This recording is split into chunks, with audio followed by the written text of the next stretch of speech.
Assalamualaikum, my name is Aileen Azrina. So today I would like to present to you about the current issue on Islamic finance, which is awareness and confidence key challenges to spark Islamic finance growth. Before I begin, I would like to start with doa sharing, which is doa berlindung dari virus penyakit yang berbahaya. Bismillahirrahmanirrahim.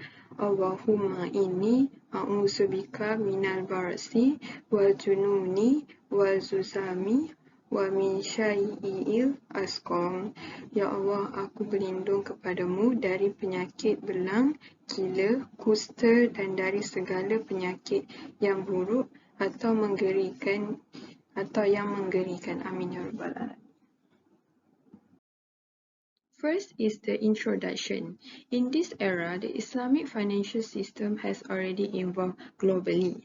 However, there are the handful of people who still have no confidence or no awareness about this Islamic finance.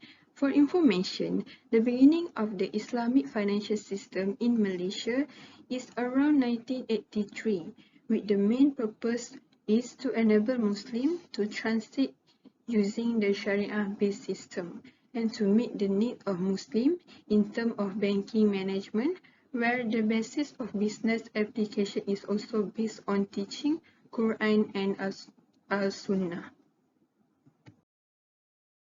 Next is the issue.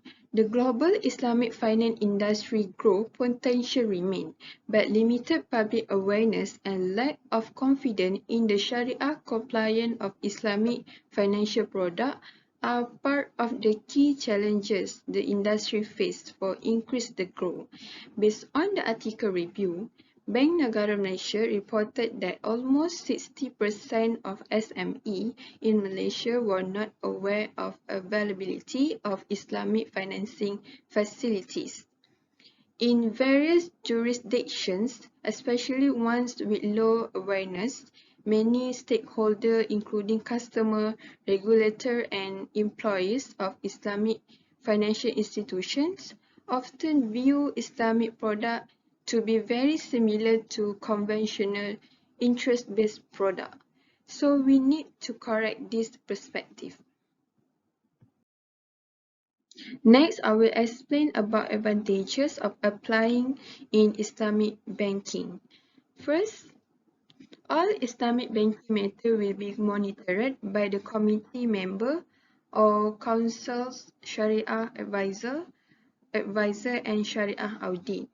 They are people that are responsible to ensure the bank will compliance with Sharia law. And the next is acute transaction that comply with Sharia requirement. All earning or revenue arising from banking transaction that was not comply with Sharia and guideline Sharia will be channeled to the charities. And the third is making a profit in the way that does not conflict with Islam. Profit are generated from the sale and purchase contract, and profit and loss sharing, which is from the investment. And the lastly is good relationship between the bank and the customer. The relationship between the bank and the customer is formed from sale and purchase transaction, investment, or profit and loss sharing. Besides that, I will also explain the risk of taking the conventional banking. First, there is no monitoring in terms of Sharia. The second, there is no provision of comply with Sharia principle. And the third, they have charged an addition known as riba, wrapping profit through various means regardless whether it's complete with Sharia or otherwise. The interest is result from surplus or increase of the amount of loan or debt granted. And lastly, take action on late payment. The penalty imposed are not based on actual costs. In fact, the penalty was charged double and the causes of the amount of customer debt to be increased. Lastly, the conclusion and the suggestion. The level of awareness among all Muslim or non-Muslim is something that very important to ensure that the performance of Islamic finance is always growing and developed on par with the conventional banking system. Awareness of Islamic banking not only guarantee development but can spread a fair and equitable system.